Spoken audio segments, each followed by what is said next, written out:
we do need to recognize that this is in very early stages of this investigation. This happened a little over a week ago, so there's still plenty of interviews to be done, a lot of evidence to still come through, so anything that is released today is still preliminary in nature. If you recall, around 12:30 p.m. on April 20th, officers responded to a call for service in the 3300 block of Arterburn Avenue on a report of a male who was yelling, he was possibly intoxicated, and breaking out apartment windows. When they arrived, they encountered the male and began to speak with him. They recognized immediately that he had a knife, and they told him, do not reach for the knife. Officers continued to engage in conversation with the gentleman, and he approached them on foot. As they tried to detain him, at this time, the subject resisted. He was taken to the ground by officers where the knife fell out of his pocket. Once on the ground, and you'll see in body-worn camera video, the subject reaches for the knife.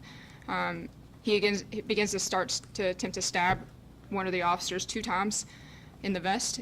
The knife does make contact with the officer's vest. The other officer attempts to deploy his taser, which is ineffective. At that time, that same officer discharges his handgun, striking the subject in the head. Both officers render aid immediately. EMS responds. He is transported to the University of Louisville Hospital where he was pronounced deceased. Before we get any further, I do want to acknowledge that incidents like this, especially those that result in the death of another human being, have a significant impact on everyone that is involved. Officers, it takes an extreme emotional toll on them. They are making split-second decisions in very tense, rapidly unfolding situations that are violent and volatile in nature. And then we are left with a family who is grieving a devastating loss of a loved one. And no officer wants to ever use force, let alone deadly force. That is a very life-altering and emotional event for officers. And then, no mother could ever prepare for the grief of losing a son or daughter, especially in circumstances like this. So incidents like this do have a very significant impact on the people that are involved, as well as our community. And that's why it's so important that we as a police agency are transparent in what happened. We're communicating to the public what happened, how we respond to runs, and how we make decisions. And that's what we are trying to accomplish today. This slide is repetitive. You all have probably seen this slide before. We show it before our officer involved shooting videos. We've done this for several years, but we want people to understand what our safety priorities are and how officers are making decisions, how officers are trained to make decisions. This is not only repetitive for you all, this is repetitive within our agency. This is constantly reiterated through roll call training, through just regular in-service training, and through conversations that officers have with each other on how to make decisions in the field. So we are going to assess who is in the most danger, who's in the most imminent danger, and who can control the situation. So that will progress through this progression here as far as victims have the least amount of control over the situation, and then uninvolved citizens that might be in the area, and then officers, and then ultimately the subject or the suspect at hand would have the most control in making a decision to comply with officers. So that is our safety priorities. That is how we make decisions.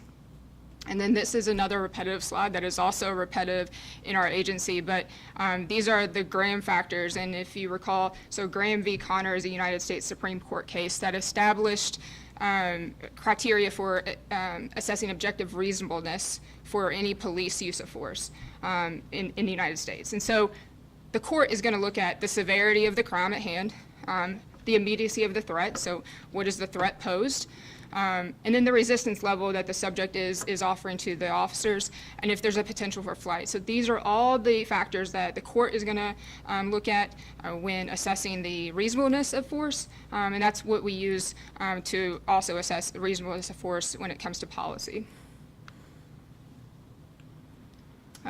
Just a reminder of how our body-worn cameras work. So there is a 30-second buffer prior to the activation that will not include audio when an officer activates their body-worn camera video. And there's multiple ways that officers' body-worn camera videos are activated. So officers can activate their body-worn camera video, and I'll step off to the side, by manually pressing the center button on their camera. the officer's body-worn camera video can also be activated through lights and sirens. So if an officer's vehicle, if they turn their lights and sirens on, not only do their body cameras activate, but any officer in the close proximity to that vehicle, their cameras will also turn on as well. Cameras are also activated when an officer draws his or her firearm. And it's not just theirs, it's any camera in the close proximity, as well as the taser. So the taser activates cameras as well. So there's multiple ways that an officer's camera will become activated. And also, cameras are attached to our uniforms via a magnet. I'll step off to the side again. But the camera is attached, it's a strong magnet, but you can remove the camera. And we need to remove it to charge the camera, download the camera, to wash your uniform. So the camera can come off. And I say that because you'll see in one of these videos, one of the officer's camera does become dislodged from his uniform during the interaction, the close physical interaction with the suspect here. So.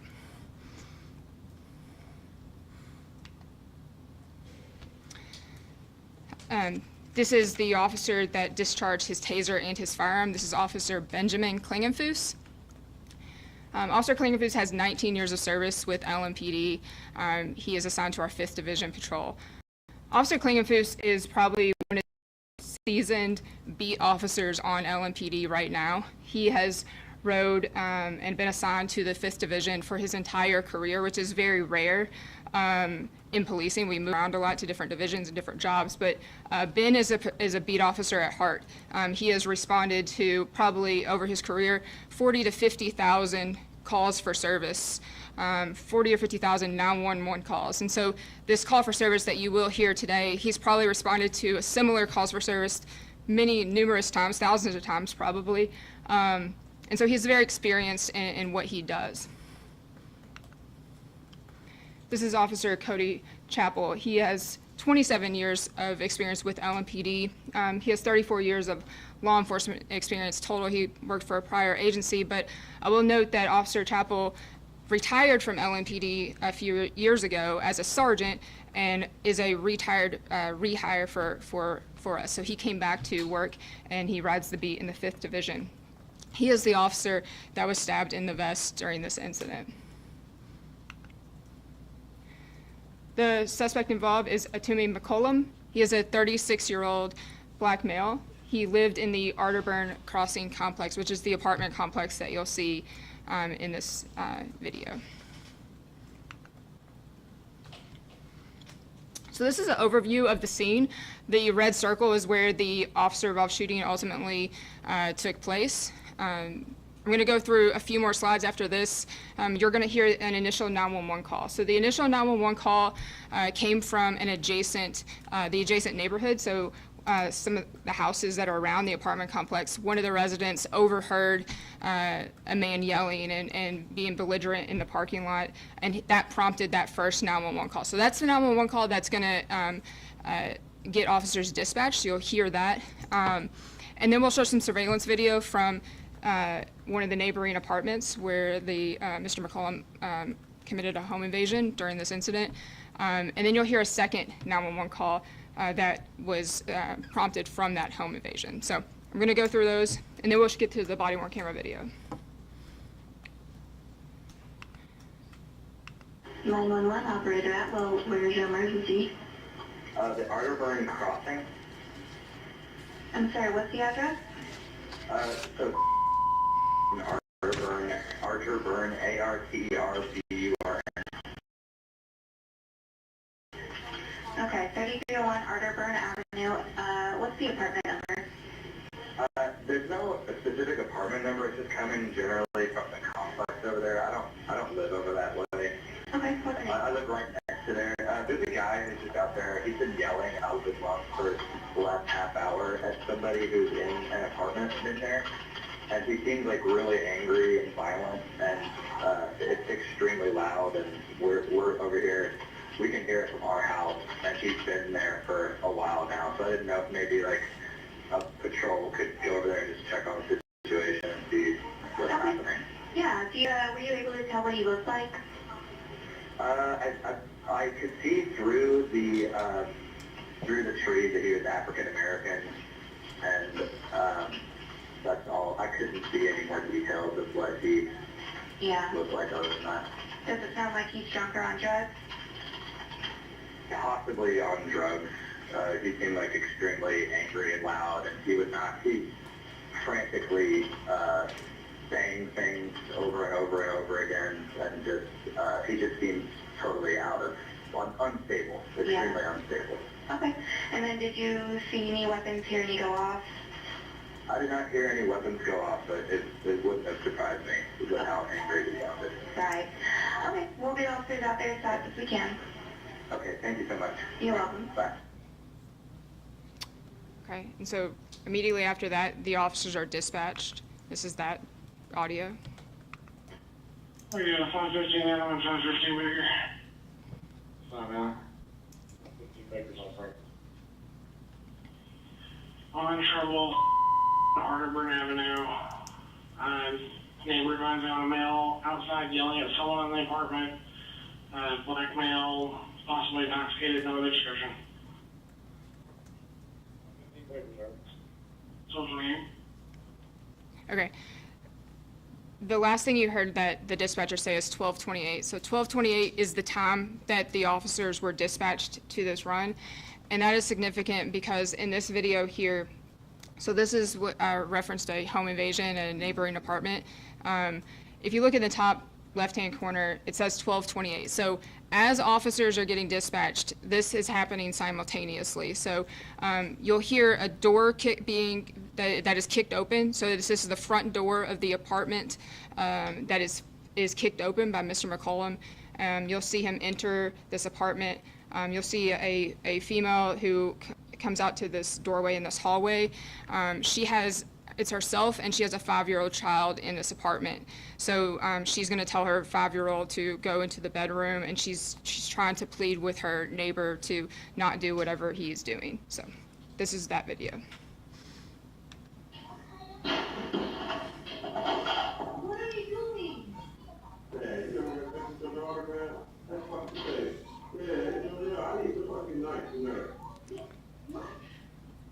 I mean, please do not do this. Please, come here. Look, please, what are you doing?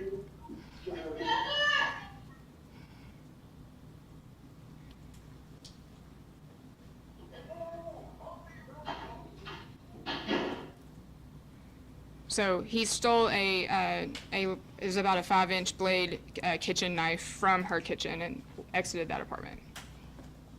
Now, just keep in mind, officers are en route, still coming, and as this is happening, and so they're getting on scene now. You're now going to hear a second 911 call that is prompted after this home invasion occurs. 911, Operator Green, where's your emergency? Yes, ma'am. Somebody just tried to break in my condo. There's the neighbor upstairs. What's your I can address? hurry. What's your address, ma'am? Arterburn, please hurry. What's the name of the street? Arterburn, please Arterburn. hurry. Okay. Tell me exactly what happened, ma'am. What? Tell me exactly what happened. He just broke out my window. Okay. I already got a call for service. Who broke out your window? He just broke out hers too. Okay, I already got a who is he, ma'am? Our neighbor, please hurry. Yes. We need to be in here. Okay, which apartment are you in? Hold on one second. What? What apartment number are you in?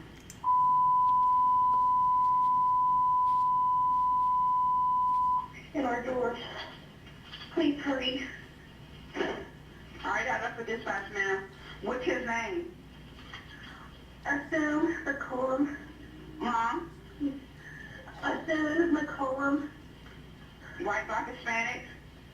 Oh, the police are already here. They're there? Yes. Okay. What's your name? What? Where are they leaving? No, they're not, ma'am. What's your name? I'll let officers know you're... Okay. He's in my apartment. He broke out my window. Where are you? I'm upstairs and He's in your apartment right now? yes, and he broke out her door too. Okay. I got enough I for told him to get out of the car and hurry. So I got enough for dispatch. I told him that he is in apartment. Is that correct? He's down on the floor. He broke out my first floor window. Okay, I heard that, ma'am. Is he inside your apartment physically? I don't know. I'm upstairs. Okay, ma'am, you just told me he was inside your apartment. I'm trying to get the information straight for the officers. Just running around blinking on my window, pushing my bed out of the way. Okay. Do you know what he's wearing? Black pants, black shirt. Okay, well, the officers are already there, ma'am, so they're probably checking the area. No, they're out in the parking lot on the right. Come to the left by the black Mercedes. Okay. I'll give them now, because we got an address of Arterburn Avenue. Is our number. Trust us. Okay, I'm going to get them to come to you guys, There okay? he is. There he is. I'm going to get the Taking stuff out of my apartment. Okay, I'm going to get the officers to come speak to you. You're in apartment right now? He's shaking his head at them. Hold on, I can't go down there right now. He's getting ready to run from them. I'm trying to get officers to come to you, ma'am. Earlier. Okay. I'm going to disconnect you with the officers there, okay? Okay, babe, sorry. Bye. Okay, so you hear from that 911 call that it sounds like the officers have located the subject and they're about to make contact. This body cam video is Officer Klingenfus. So this is the initial contact with the subject. You're going to hear his radio playing, and so you'll hear information being relayed to Officer Klingenfus from that 911 call. So that's when they're getting this. They're getting what she just called in on 911 as they're approaching this subject. So just to give you an idea of how fast things like this happen and how quickly officers are getting information or receiving information, how things change very quickly. Video tried to be out by Baker. The original caller Yes, sir. says that he and the neighbor hasn't seen anything since. We did just get another caller, the Hey. resident of the home, advised the neighbor You okay? to look out her window. What are you grabbing there? Apartment 335. Put Sorry, correction, that down. 3359. Put that down. 42 there. Put that down. What do you got there? What's going on today? Radio tape. Can you pick her now? What's the matter? What's the matter? Huh? Well, talk to us for a second. Have you right? Okay, hold it. What's going on? We got a pocket there. Well, no. Looks like a knife. It is. Okay, yeah, I'm gonna tell you right now, you reach for that knife, I'm gonna shoot you. You understand that? You understand what I'm If you saying? get arrested, you Mason? I'm not You arresting you, Mason? I'm just telling Are you, you you reach for Mason? that knife, I'm gonna shoot you. Are you Mason? You understand that? Well, are you Mason? No, no. Here you are. Are you? Here you are. I told you, so it don't matter. So, what's going on with that? Nothing. Shit right there all the time. So what's going on with you? Oh, stop right there. Stop. You need to talk to me to find out what's going on. What? Which hand mine's back? Hello? Which hand's mine back? Hello? Which hand's mine back? Okay. So that's the knife. It's blade up The in money his back. pocket.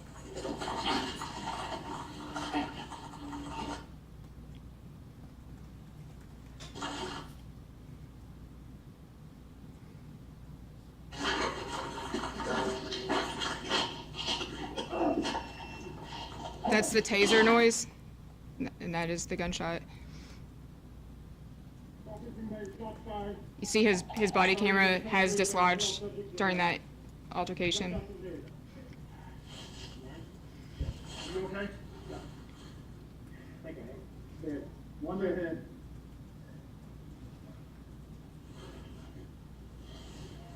All right. Stay here, I'll get the.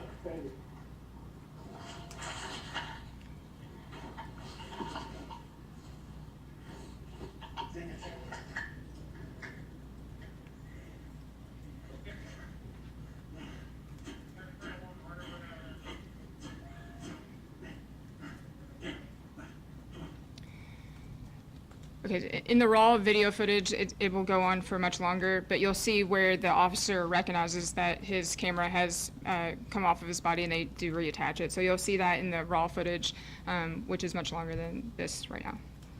I'm now going to play Officer Chappell's body-worn camera video. Again, it's important to note Officer Chappell did not fire his weapon. He was the officer that was stabbed in the vest.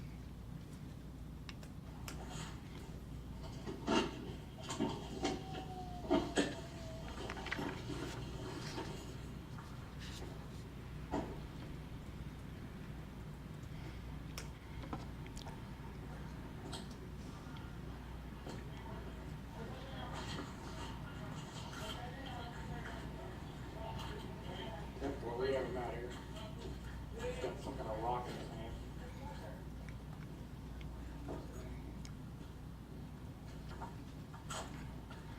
So right now,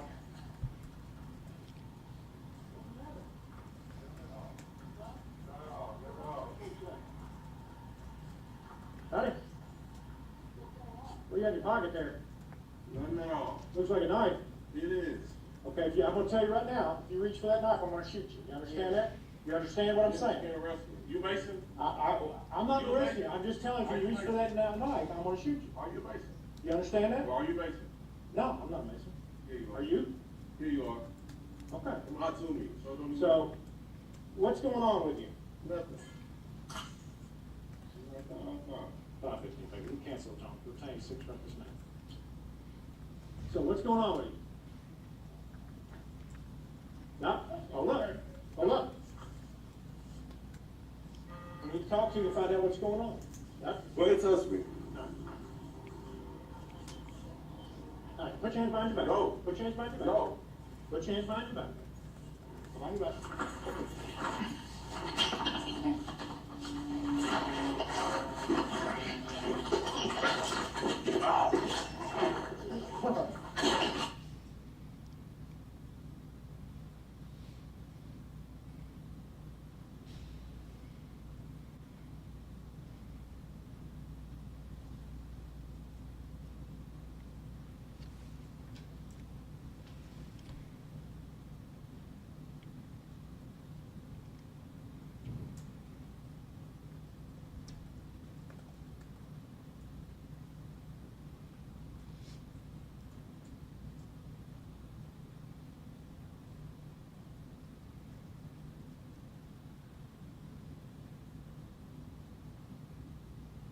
Car 15 Bayer, shots fired.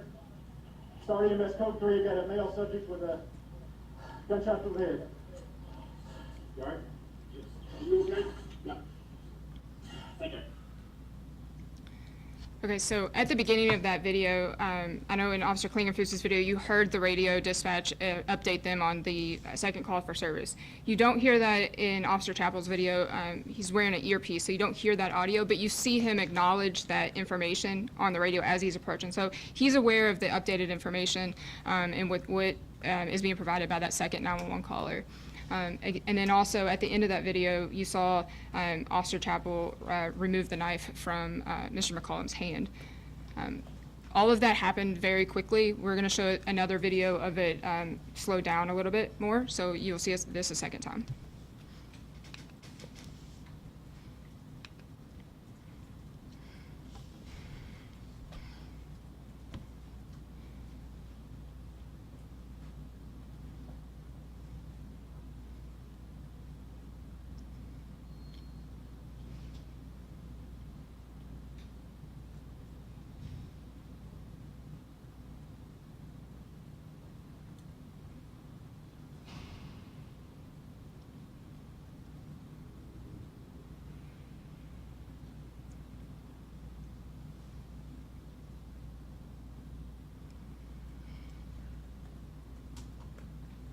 Car 15 Bayer, shots fired. Start EMS code 3, got a male subject with a gunshot to the head. You alright? You okay? Yeah. Thank you, I am. Stand. Watch that head.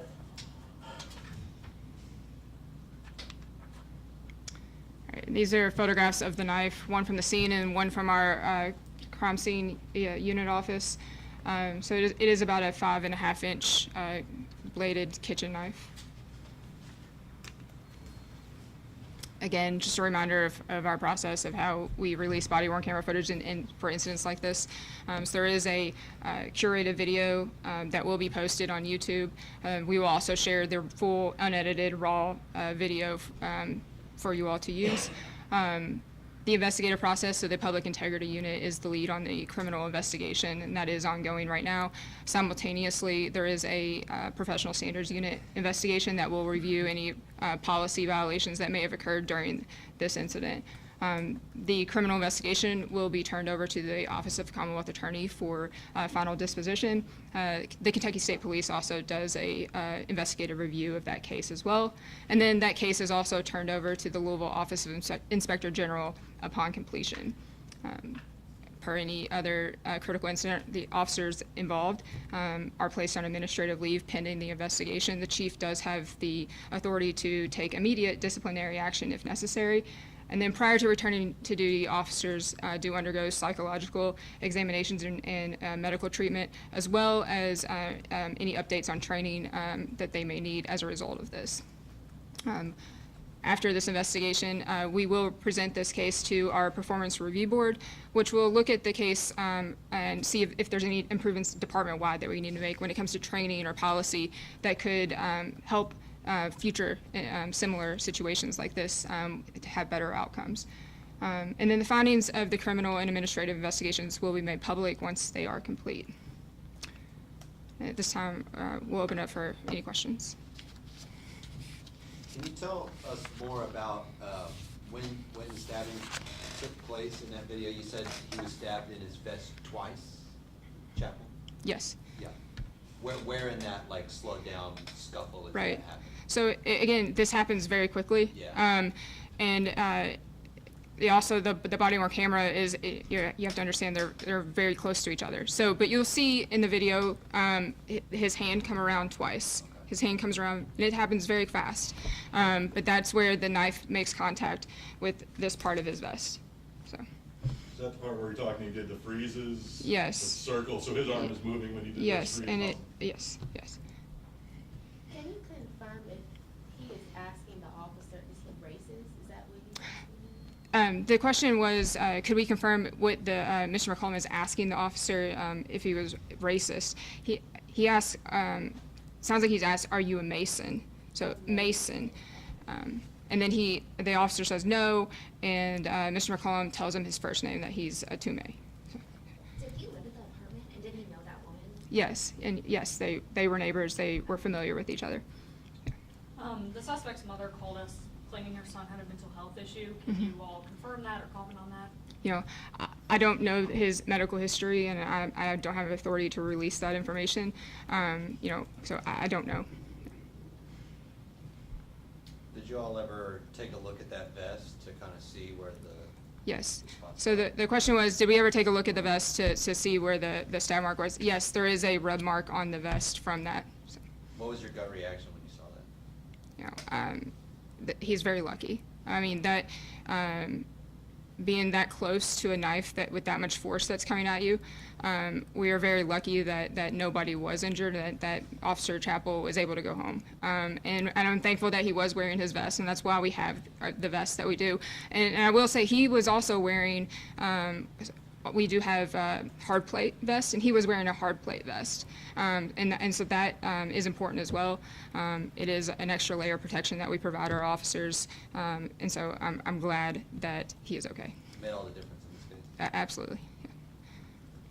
Did he live in that area or any inkling of why he was over there? He did. Mr. McCollum, did he live in the area? Yes, he lived in that apartment complex. Anything else? Right. Okay, we'll wrap up. Thank you all. Have a good day.